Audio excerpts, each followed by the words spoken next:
शहर आणि परिसरात पावसानं दिवसभर उघडीप दिली असली तरी अधूनमधून पावसाच्या जोरदार सरी कोसळत आहेत.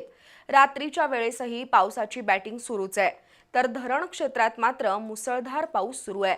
त्यामुळे राधानगरी धरणाचा 3 आणि 6 क्रमांकाचा दरवाजा खुला झाला असून धरणातून 4256 क्युसेक्स पाण्याचा विसर्ग सुरू आहे.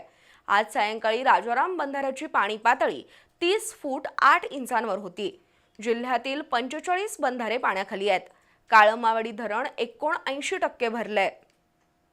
गेल्या 3 ते 4 दिवसांपासून कोल्हापूर शहरात सातत्यपूर्ण पाऊस पडत नसला तरी अधूनमधून पावसाच्या जोरदार सरी कोसळत आहेत. तसंच रात्रीच्या वेळेसही दमदार पाऊस होतोय. तर धरण क्षेत्रामध्ये आणि पाणलोट क्षेत्रात अतिवृष्टी सुरूच आहे.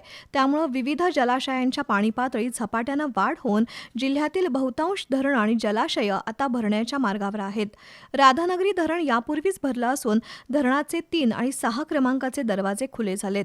त्यातून 4256 क्युसेक पाण्याचा विसर्ग सुरू आहे.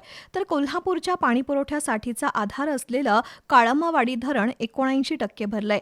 80% धरण भरल्यानंतर कोल्हापूर शहराला दररोज पाणीपुरवठा सुरू करण्याचं आश्वासन महापालिका प्रशासनानं दिलंय. त्यामुळे कोल्हापूर वासियांचं लक्ष काळमावाडी धरणाकडे आहे. आज सायंकाळी राजाराम बंधाऱ्याजवळ पंचगंगा नदीची पाणी पातळी 30 फूट 8 इंचावर होती. जिल्ह्यातील 45 बंधारे पाण्याखाली आहेत.